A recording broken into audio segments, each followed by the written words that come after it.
Bonsoir à tous, bienvenue dans votre émission La Réunion Léla. On va parler de Quartier Libre, une association qui aujourd'hui s'est constituée pour défendre pour défendre la réhabilitation donc de la prison Juliette Dodu. On va en parler avec Marilyn Champignol, sa présidente, c'est dans Causement Réunionnais.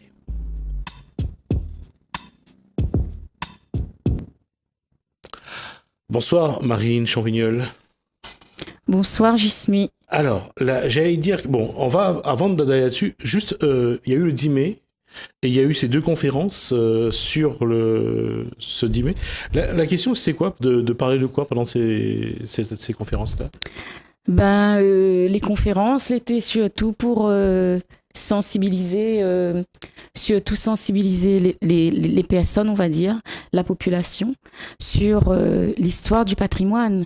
Parce qu'en fait, nous constatons... On va juste rappeler que le 10 mai a été choisi comme date la loi Taubira, donc reconnaissance de l'esclavage comme crime contre l'humanité, et surtout, bien sûr, de commémorer aussi l'esclavage et la traite négrière. Oui, parce qu'en fait, nous sommes aussi cette année dans le 170e anniversaire de l'esclavage. Hein. Donc, effectivement, dans ce cadre-là, nous l'avons voulu quand même marquer à travers... Parce qu'il faut dire aussi que la prison Juliette Dodu a eu aussi des esclaves, qu'elle était là, pas pour notre bien-être. Hein. Elle était là parce que notre lutte aussi pour notre liberté. Donc, pour nous, c'est une date très marquante. Hein. Donc, et nous l'a voulu aussi, nous l'étions associés avec la maison du patrimoine à Sainte-Suzanne. Donc, c'était vraiment... D'accord. Alors, on va faire quelque chose juste avant. Je vais remettre le micro au bon endroit. Voilà. Et j'ai revenir sur cette conférence. Bon, j'ai assisté à la première, celle qui était donc à Sainte-Suzanne. On a vu Prosper Ève, on a vu Céline Ramsamy Jancon, on a vu qu'est-ce qu'on a vu d'autre là-dessus? On a vu Laurent Waro. On a vu Laurent Waro. Là, les thèmes développés, surtout le thème développé par Céline Ramsamy Jancon, c'est les esclaves et les engagés indiens dans la geôle au 19e siècle, la geôle dionysienne, donc cette fameuse prison rue Juliette Dodu. Qu'est-ce qu'on doit voir? Parce que c'est vous, aujourd'hui, vous voulez pas qu'on détruise ce bâtiment, parce qu'il est rempli d'histoire de la Réunion. Il y a des esclaves qui ont été emprisonnés, qui sont morts là-dedans. Il y a également, bien sûr, des engagés qui ont été également emprisonnés. On va commencer depuis le début. Qu'est-ce qui se passe vraiment sur cette prison aujourd'hui? D'abord, qu'est-ce qui a amené la volonté du pouvoir public à le donner à un promoteur immobilier pour construire des appartements? En fait, c'était c'est-à-dire que la mairie de Saint-Denis, même pas trop cause de ça, mais bon, comme il faut dire un chat. En fait, la mairie de Saint-Denis n'a pas mis son droit de préemption, en fait. Donc, la mairie avait sûrement des raisons, hein. Donc, m'y rentre pas là-dedans. Et toujours est-il que, en fait, l'État, après, l'a fait un appel à candidature. Et donc, il a eu 3 sociétés, 3 aménageurs. Donc, l'a répondu à l'appel d'offres. Et finalement, c'est SHLMR, elle a été retenue. Donc, elle a été retenue en 2014. En 2013, elle a eu justement les fouilles archéologiques préventives. Et donc là, on a découvert que quand même, on a des vestiges très anciennes. Hein. Donc, et c'est vrai que toute cette partie-là, nous l'est arrivé... mais il revient un petit peu devant parce que nous, en fait, quand nous l'a pris ça en cours, c'était Sudel Fimac qui était dessus. Hein. Donc, lui, il était vraiment outré de rendre à lui compte que l'histoire l'est bafouée, que quand même, c'est un patrimoine historique majeur. Donc, Sudel disparut tragiquement et donc, sachant que c'était le dernier dossier qui était ouvert sur son dossier d'après Paul Kanagi, le président de Historon et vice-président de notre association. Donc du coup, nous dit bon, il faut peut-être nous continuer son combat, d'autant plus que nous les convaincus du patrimoine, nous connaît un peu plus ou moins l'histoire qu'elle a eue, d'autant plus que Sudel, ces derniers temps, nous faisait souvent des randonnées, des voyages culturels, et Sudel en parlait, quoi. Donc, pour nous, l'été, justement, protéger le bâtiment, protéger le patrimoine. Évidemment, on va dire, c'est un combat, le pot de terre contre le pot de fer, hein. Donc, les pas gagnés d'avance et ensuite, il est vrai que nous, on a un bureau. Enfin, au début, en fait, nous étions un collectif. Hein, dans ce collectif, nous étions quand même un certain nombre de personnes, dont le fils et le père de Chazone, Olivia Martin et Cyril Boyer. Et ensuite, le collectif, comme on devait quand même traiter avec un certain nombre d'institutions, et il a fallu qu'on soit vraiment, qu'on ait un statut. Et on s'est transformé en 2016 donc en association Quartier Libre Mémoire et Patrimoine Océan Indien. Et donc on est un bureau avec le secrétaire actuel, c'est Jean-Frédéric Véfour. Il fait d'ailleurs un travail extraordinaire au sein de l'association. Donc, vous avez dû voir vous-même, il devait être là, il n'a pas pu pour des raisons personnelles. Et ensuite, il y a eu aussi, il y a Céline Ramsamy qui est présidente de l'Audi Réunion. Donc, c'est l'organisation diaspora indienne. Elle est aussi trésorière de notre association. Et puis, on a Philippe M. Ramana, qui est vice-président de notre association, et des membres. On a des membres qui nous soutiennent. D'ailleurs, quand il a fallu entamer une procédure, ils nous ont bien aidés financièrement. Donc, c'est un peu grâce à eux qu'on a pu régler les honoraires de l'avocat. Entre autres. La question est aujourd'hui, on va parler de l'avocat juste après, puisqu'il faudra qu'on dise quel a été le rôle de l'avocat. Aujourd'hui, il y a eu cette procédure avec l'avocat, donc qui a permis de bloquer la procédure mise en place déjà par HLMR, c'est-à-dire de la destruction finalement. En fait, nous, on avait appris, c'est-à-dire qu'on était un peu en contact avec SHLMR. C'est-à-dire qu'au début, comme on n'avait pas trop d'éléments, on ne savait pas trop comment rentrer en contact avec eux, qu'est-ce qu'il fallait entamer, comment eux, ils avaient travaillé sur... En fait, on n'avait rien, on n'avait aucun élément. Et donc, on était parti sur des documents qui existaient sur Internet qu'on a récupérés. Donc, on a travaillé là-dessus. Et ensuite, on a pris contact avec SHLMR. Et c'est là, on leur a demandé, c'est tout de même un lieu de mémoire. Donc, est-ce qu'il y avait la possibilité d'obtenir une parcelle? Nous, on était allés sur au moins la moitié de la parcelle, quoi. Donc, avait prévu un petit endroit où... Donc, ensuite, au fil de nos rencontres, donc on avait vu qu'ils nous prévoyaient 300 mètres carrés, et toujours au fil de nos rencontres, et on avait vu les plans, les nouveaux plans. Mais les plans, il s'avérait que c'était vraiment une grande partie, ils démolissaient quand même pas mal. Donc, et on s'était dit, mais on n'avait pas le droit de laisser ça ainsi. Et entre-temps, il y a un anthropologue avec nous qui avait quand même récupéré des éléments à la DACOI, à savoir que le site devait être classé en 2007. Et ça n'avait pas été fait. Donc, et c'est à ce moment-là, on s'était dit, maintenant, on va, comme on avait maintenant, début 2017, en fait, on avait à peu près tous les éléments. À peu près, je dis.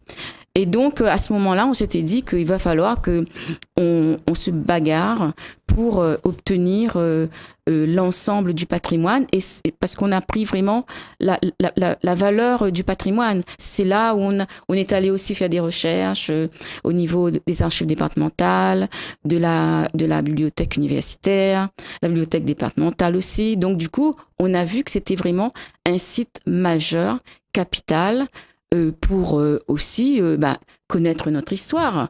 Parce qu'en fait, nous, jusqu'à présent, on entend Emmanuel Macron qui parle... Enfin, il y a eu... il a annoncé la création d'une fondation. Il a annoncé la création d'une fondation.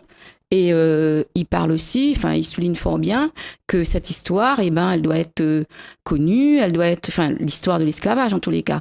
Nous, ce qu'on s'est dit, c'est que, on est directement concerné, mais en même temps, on n'a rien à l'heure d'aujourd'hui. Donc, ce site justement tombe bien pour justement que notre histoire soit connue, reconnue. Est-ce qu'aujourd'hui, l'association a pu mettre la main sur les archives de la prison, c'est-à-dire voir un petit peu quels ont été les esclaves qui ont été emprisonnés, quelles ont été les personnes qui ont été emprisonnées, quelles sont les personnes qui ont été exécutées également à la prison? Est-ce qu'aujourd'hui, il y a des éléments, il y a des archives qui donnent les éléments dont vous avez besoin pour vous battre pour le maintien de ce bâtiment? Oui, déjà, Bruno Maillard, il a fait un travail aussi sur je pense qu'il est déjà venu dans votre émission. Il a fait aussi un travail. J'ai eu l'occasion déjà de l'interviewer. Donc, alors ensuite, il y a eu Ève Prosper lors des conférences qui,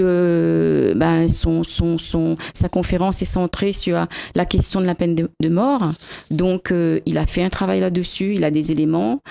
Patricia Château travaille aussi sur le blog des femmes. Hein, Alors, Patricia Château, elle est sociologue. Elle est sociologue, donc elle travaille sur cette partie-là. Donc, bien sûr, il y a des documents. Moi-même, je les ai vus. Donc, chacun travaille sur une partie. Donc, aujourd'hui, c'est une réalité. Cette prison, c'est vraiment une part de l'histoire de la Réunion. Ça, c'est une chose dont vous êtes sûr. Ah, complètement, tout s'accorde à le dire. Hein. Ce n'est moi, d'autant plus que je ne suis ni historienne, je suis je fréquente, de par justement cette histoire, cette affaire, je suis amenée à aller aux archives départementales, à la bibliothèque universitaire. Donc, j'ai vu qu'il y a des documents qui existent et j'ai vu tout ce qu'il y a. Donc, je veux dire, aujourd'hui, on ne peut pas dire qu'il n'y a rien eu sur cette prison. Il y a eu seulement, sur ce site, il y a eu seulement les prisons, les prisonniers, on va dire, avec les grosses peines au 21e siècle. Donc, il y a eu aussi toute la partie historique qui est méconnue de la population et dont la population... ne s'y intéresse pas malheureusement. D'ailleurs, tu as bien vu, Gismi, on a mis en place des cycles de conférences. Donc, ça va continuer toute l'année aussi, c'est-à-dire qu'il y en aura d'autres.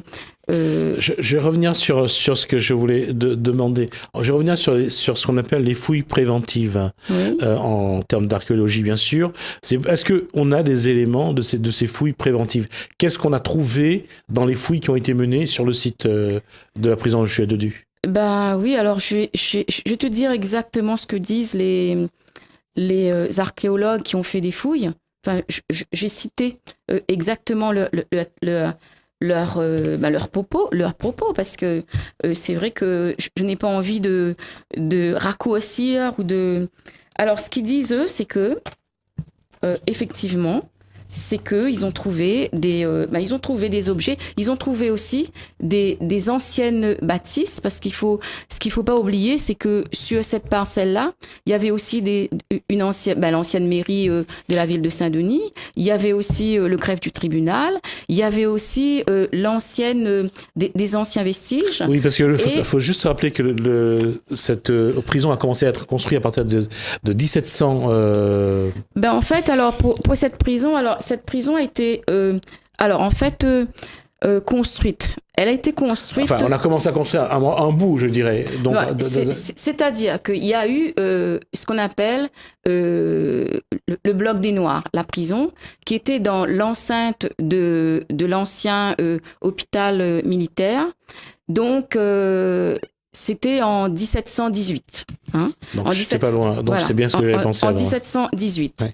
Mais ensuite, il y a eu aussi ce qu'on appelle... je regardais un petit peu mes notes aussi. Hein. Donc, alors, il y a eu aussi... Donc, ça a été fondé en 1718, le bloc des Noirs. donc dans l'enceinte, comme je t'ai dit à l'instant. Et la prison elle-même a été installée en 1771. Donc sur le site de l'actuelle prison Juliette Dodu, voilà. Donc angle rue La Boisdonnais et c'est ce qui s'appelait autrefois la rue du Conseil et la rue de l'Église autrefois. Donc c'est on va dire c'est la rue Alexis de Villeneuve maintenant. Voilà.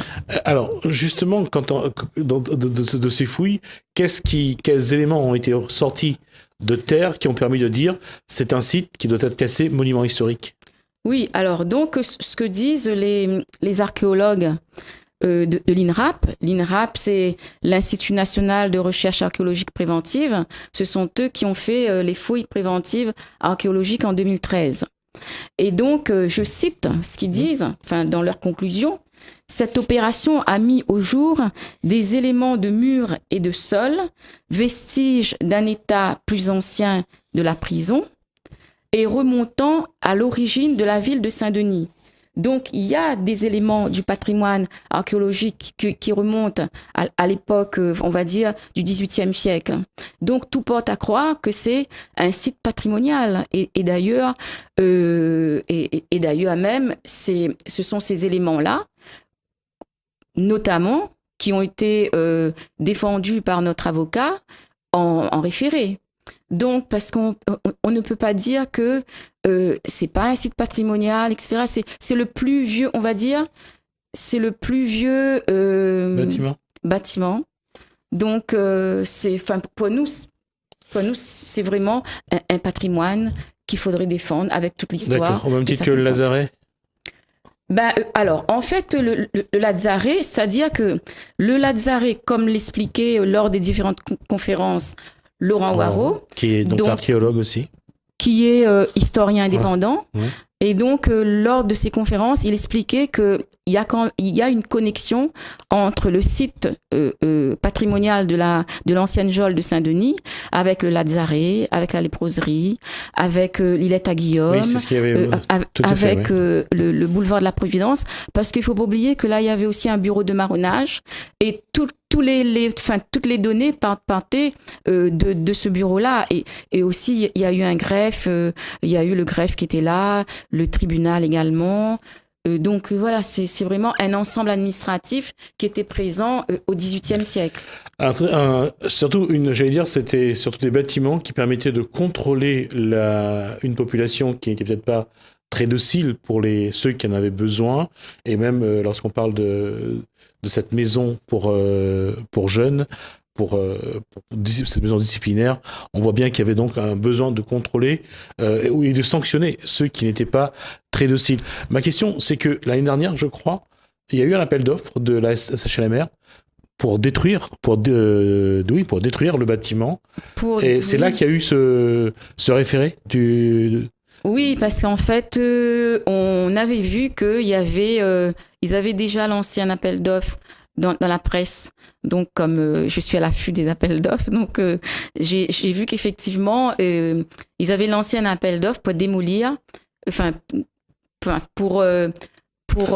va dire... pour démolir. Enfin, oui, pour démolir. Donc, en fait, on avait cru comprendre qu'ils allaient faire une ouverture dans l'actuelle rue Alexis de Villeneuve, faire passer les petits engins pour faire des fouilles, refaire des fouilles avec l'INRAP. Et c'est à ce moment-là, on s'était dit que, c'est-à-dire qu'une fois le bâtiment est démoli, il y aura plus rien, quoi. C'est-à-dire que comment pourrait-on remonter à cette histoire ancienne, et puis même le travail des archéologues, etc., de l'histoire elle-même.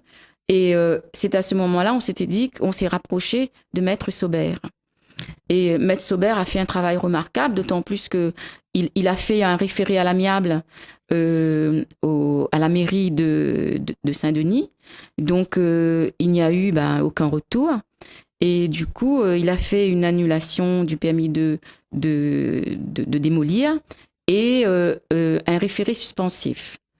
Et le référé suspensif, le président, le juge des référés, en fait, le président du tribunal administratif, retient plusieurs moyens pour justifier. Il justifie justement ce qu'il dit. Hein. Je lis justement on va dire l'ordonnance du référé.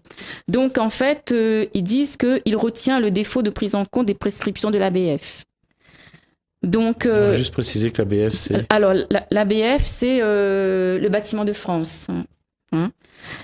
Ensuite, il y a l'erreur d'appréciation commise par la commune de Saint-Denis au regard des exigences de l'article du Code du patrimoine et des dispositions applicables en l'espèce du règlement de l'aire de mise en valeur de l'architecture et du patrimoine du centre-ville de Saint-Denis. Donc, en fait, ils ne se sont pas bien accordés, on va dire. C'est-à-dire, d'un côté, l'ABF dit attention, il y a des prescriptions, il faut faire attention, etc.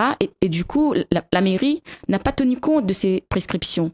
Donc, notre avocat, il est allé dans ces... Et le juge de référé, le président du tribunal administratif a retenu ces éléments-là. Et d'autant plus que ce qu'il dit, le tribunal, donc il considère que cette ancienne prison constitue l'élément essentiel du patrimoine réunionnais. Donc là, maintenant, on attend de voir. Donc j'ai cru comprendre que SHLMR a pris un avocat. Hein, donc, je pense que c'est son avocat. Je pense que c'est son avocat attitré qu'ils ont au sein de leur société. Et voilà, donc on attend un peu la suite.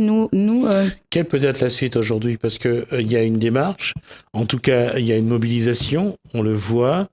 Quelle peut être la suite?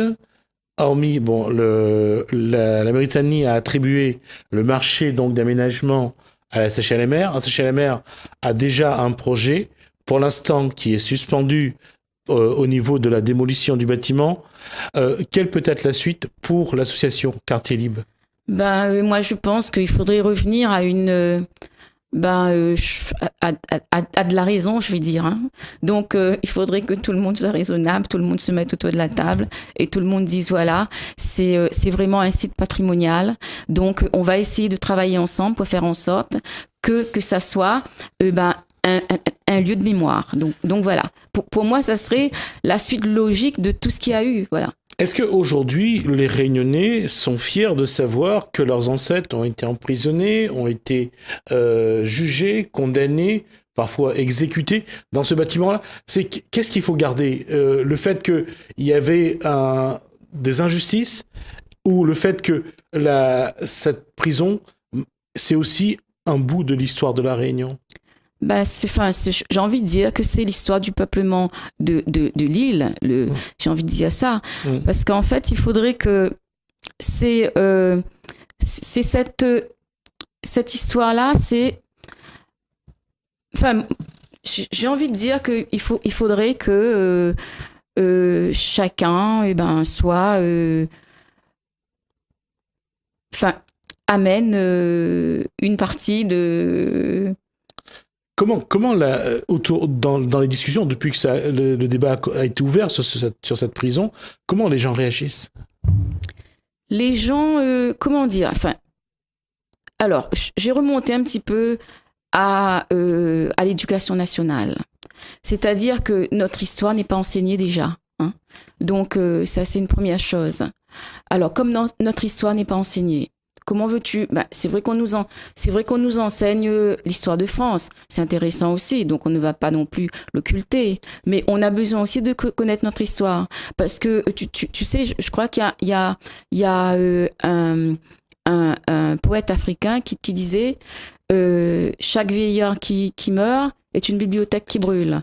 Eh nous, c'est ça notre, c'est-à-dire que si ça continue ainsi, la génération d'après, ils ne vont savoir, ils ne vont même plus savoir, c'est quoi un esclave? Est-ce qu'il y a eu des esclaves ici? Parce que pour le moment, moi, ce que j'ai entendu, c'est que les gens se posent des questions. Il y a eu des esclaves ici. Ah bon?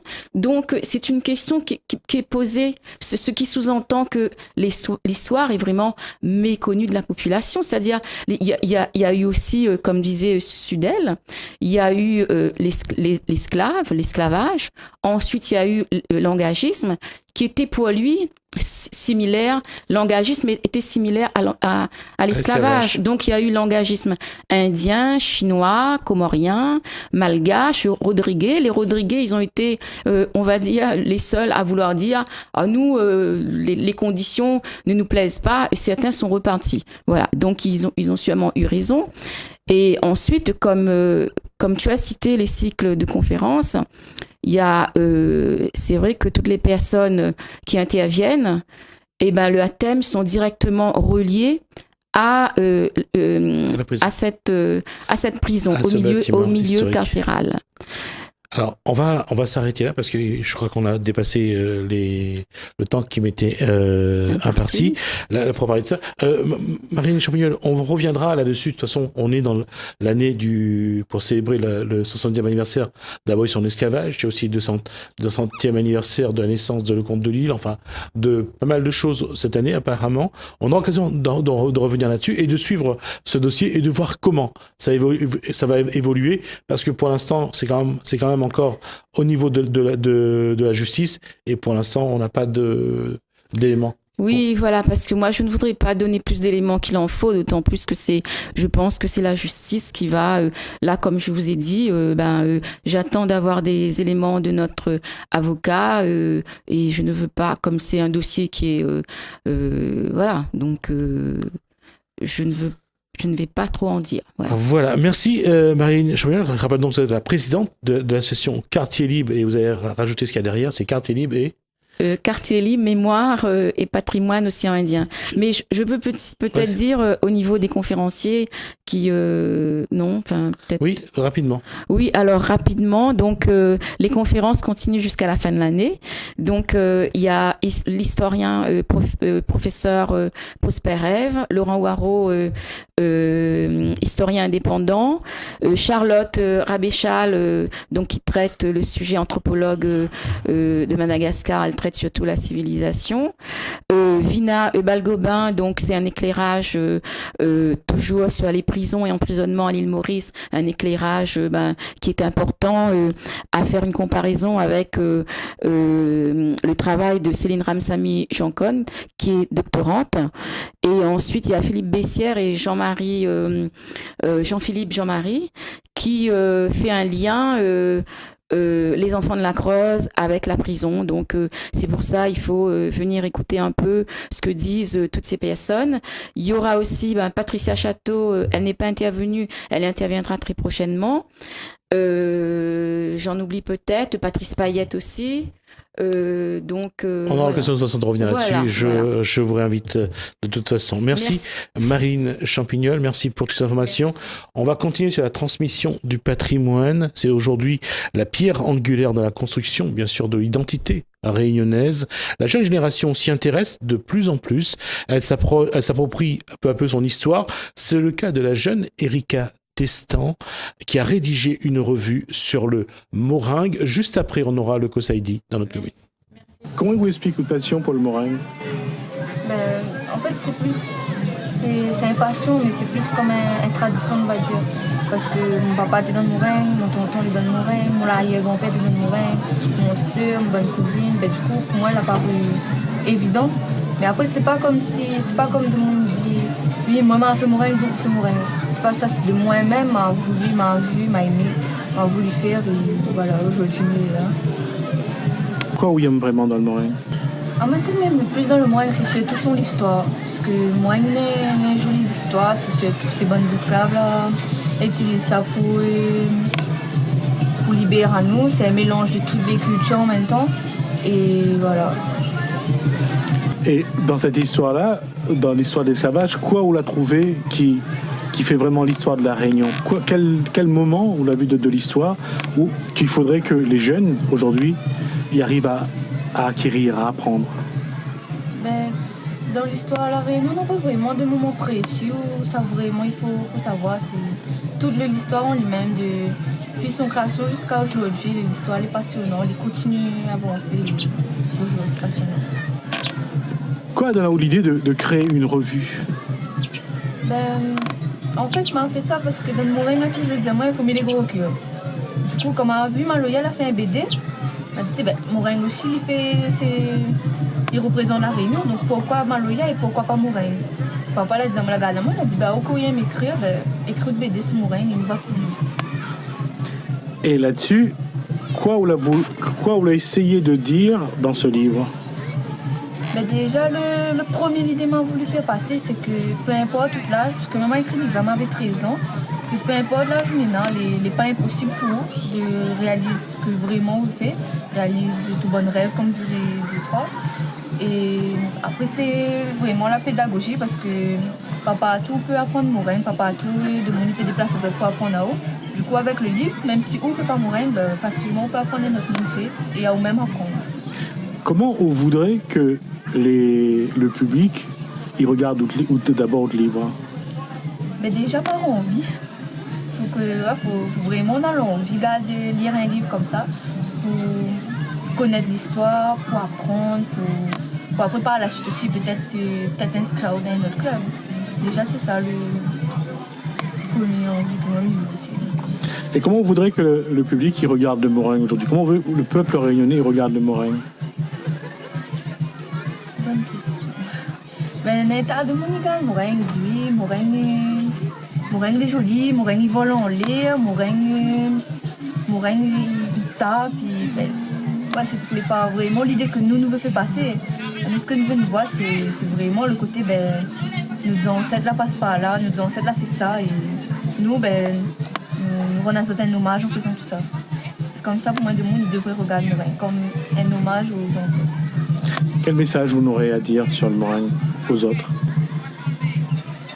Comme depuis tout à l'heure, on dit, c'est vraiment les ancêtres, ils la passent par là, il a fait ça pour aujourd'hui, nous là. Donc, Moraigne, c'est pas un sport où ça. Là, de toi, ils disent Moraigne est faible, Moraigne il touche pas. Là, de toi, ils disent non, au contraire, Moraigne il frappe. C'est pas ça de mon niveau de Moraigne, c'est vraiment l'histoire.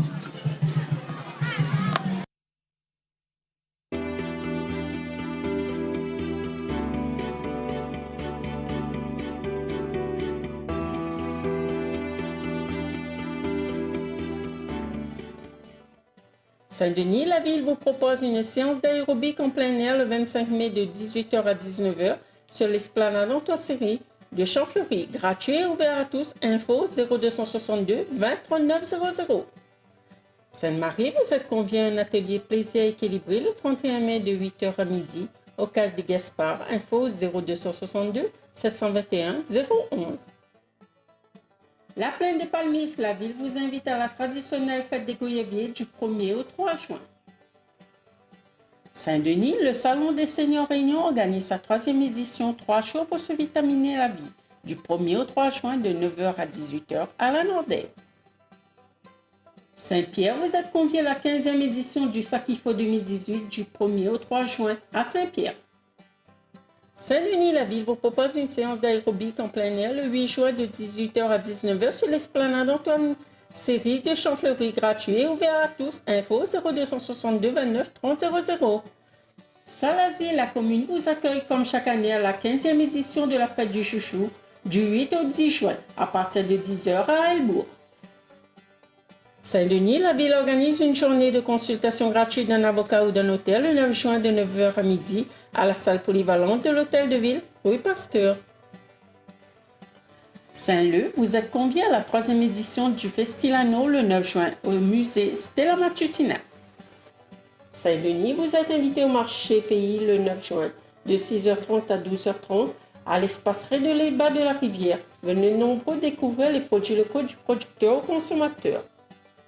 Saint-Louis, la ville vous invite à son traditionnel marché de producteurs le 10 juin de 6h à midi devant la mairie de la Rivière. Sainte-Suzanne, l'association Acomar et ses partenaires vous invitent à une journée dédiée aux marins le 10 juin de 9h à 16h au phare. Saint-Joseph, l'association Allons Bouge Ensemble vous convie à un concert solidaire pour récolter des fonds afin d'offrir aux SDF un repas chaud. Le 10 juin, au Cinéma Royal de Saint-Joseph, tarif 10 €. Info au 0692 805 504. Saint-Denis, vous êtes conviés au Trail de Bellevue le 17 juin, départ 7h30 au plateau noir de Bellevue, tarif 20 €. Saint-Louis, l'association Notre Avenir, l'est à nous et le contrat de ville vous propose Viens boucher dans le quartier Rochemaigre. Profitez gratuitement de cours de cuisine et différentes activités sportives jusqu'au 23 juin. Info au 0692 19 70 35. Saint-Louis, l'association Kervegen organise la fête de la musique le 23 juin de 14h à 20h à la rivière Saint-Louis. Étang Salé, Famille Espoir vous convie à la cour Duo Réunion le 24 juin à l'Étang Salé derrière Aquatis. Saint-Denis, la ville vous propose une séance d'aérobic en plein air le 29 juin de 18h à 19h sur l'esplanade Antoine Serré de Champfleury. Gratuit et ouvert à tous. Info 0262 20 39 00. Le Tampon vous êtes convié à une exposition de peinture de Charlie Lesquelin, l'écume dans le ciel, jusqu'au 30 juin dans la galerie artisanale à l'entrée de la Cité du Volcan. Le Tampon vous êtes convié à une exposition de Béatrice Chambre, métissage, jusqu'au 30 juin dans la galerie artistique de la Cité du Volcan. Saint-Paul, la ville vous convie à l'exposition Marronnage, refuser l'esclavage à l'île Bourbon au XVIIIe siècle, jusqu'au 31 décembre.